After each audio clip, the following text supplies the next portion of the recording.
నమ శివాయ. సర్వం శివం. మనం ఇదివరకు 3 జ్యోతిర్లింగాల గురించి తెలుసుకున్నాం. ఈ రోజు 4వ జ్యోతిర్లింగం. ఇది ఓంకారేశ్వర జ్యోతిర్లింగం. ఇది మధ్యప్రదేశ్ రాష్ట్రంలోని ఖాండ్వా జిల్లాలో పవిత్ర నర్మదా నది తీరాన ఉన్న మాంధానా అనే ద్వీపంలో వెలిసి ఉంది.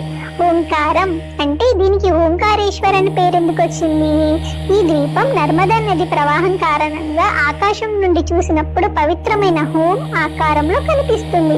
అందుకే దీనికి ఓంకారేశ్వరం అని పేరు వచ్చింది. సృష్టికి మూలమైన ఓంకారం ఇక్కడ పరమేశ్వరి స్వరూపంగా భావిస్తారు. ఇక్కడ ద్విలింగ దర్శనం అంటే ఇక్కడ ఒకే జ్యోతిర్లింగం 2 రూపాలలో పూజలు అందుకుంటుందని పురాణాల ప్రకారం కథనం.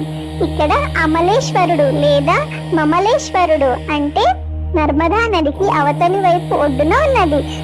ద్వాదశ జ్యోతిర్లింగ స్తోత్రంలో దీనిని ఓంకారేశ్వర మమలేశ్వర అని ప్రస్తావిస్తారు. ఈ రెండింటి దర్శనం సంపూర్ణ ఫలితాన్ని ఇస్తుందని భక్తుల నమ్మకం. మాంధాన పర్వతం అంటే పూర్వకాలంలో మాంధాన అనే పేరు అపర శివ భక్తుడు ఈ ప్రాంతాన్ని పరిపాలించాడని, అతని పేరుగా ఈ పేరు వచ్చిందని చెప్తారు. శివభక్తులకు ఎప్పుడు మంచి జరుగుగాక. శివుని నమ్ముకున్న వారికి ఎప్పుడు మంచి జరుగుతుంది. సర్వం శివం. ఓం నమ శివాయ.